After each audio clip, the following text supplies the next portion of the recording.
Good morning, this is Bob Long, LADC, state of Oklahoma, and today I want to talk about that old term that we've always heard, don't sweat the small stuff. Actually, I think we should sweat the small stuff. It's sometimes the small things in life are what's holding us back. And sometimes we make small things, make mountains out of molehills. In other words, sometimes we allow something small and probably easily overcome to hold us back from getting the gains that we really want to get and being successful at whatever we want to do. I'm not just talking about recovery right now, but it's very true. Sometimes we are looking for something as an excuse to relapse. And it's usually something very, very small and insignificant. And people go, I can't believe you relapsed because of that. Well, yeah.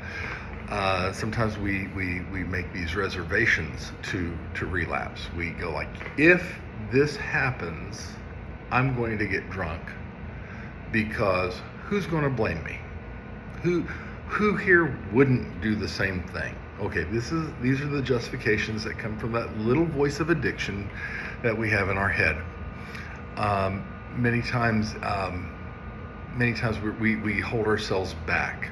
I like going to the gym, and for the longest time on the lat pull down machine, where you have your hands up. Let's see, there you go. Have your hands up, and you're actually pulling down and then coming back up.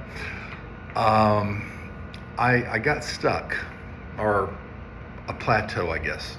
I plateaued out at 140, and I know that I can pull more than that. But I was having problems with my forearm. I was having problems with my hands, and what the problem was my grip. I had a weak grip. My grip was not strong enough to hold on to any more than 140 pounds for 10 to 12 reps. I do watch some YouTube videos. Dana Lynn Bailey is one of the people that I follow. Massive shoulders. I wish to God my shoulders looked like hers, okay?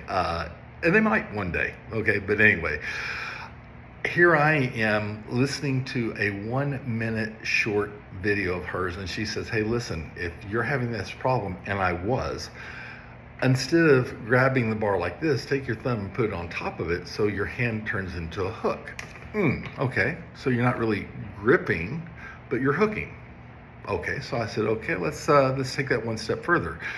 I do farmer carries, and I do have some hooks that steel hooks that I wrap around my wrist, and that has increased my weight that I can carry. So I use the same philosophy. I put those on. I came into the gym. I set the bar at 160, and with the hooks, I hooked onto the bar. I pulled it down. It was like, whoa, that's pretty easy.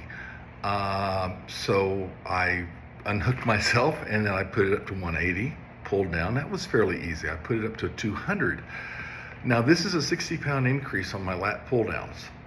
And of course I had the mind muscle connection, and as I'm pulling down, I can actually feel my lats kicking in, and I'm going like, oh yeah. So I did 12 reps, and then I tried to do another 12 reps, but I could only get 10.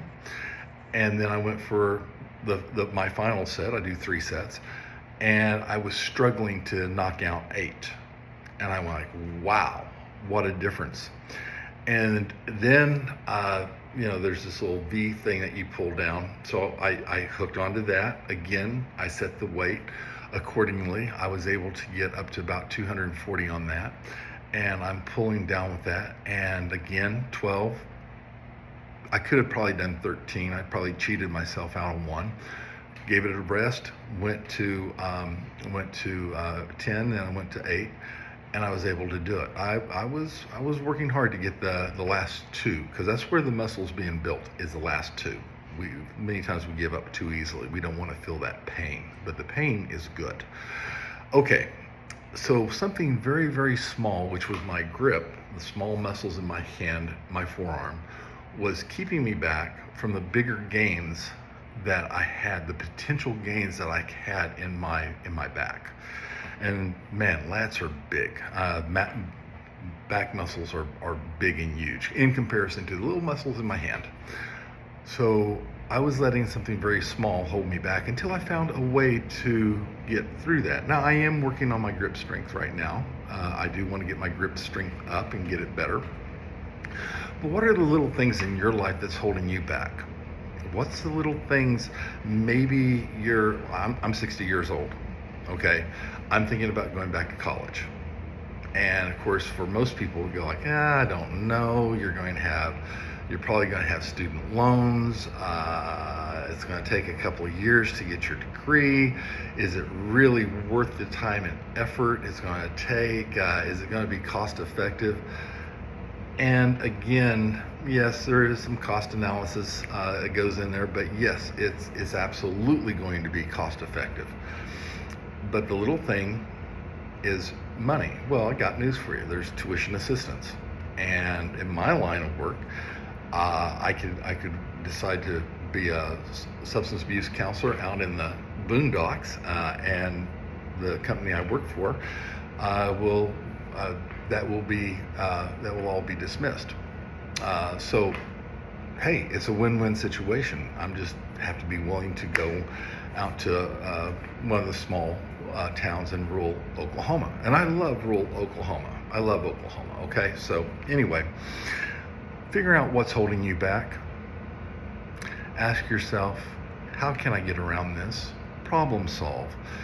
And then don't let the small things hold you back. So instead of saying don't sweat the small things, man, sweat the small things until you can figure out how to overcome them. Anyway, I hope you all have a great day. Take care.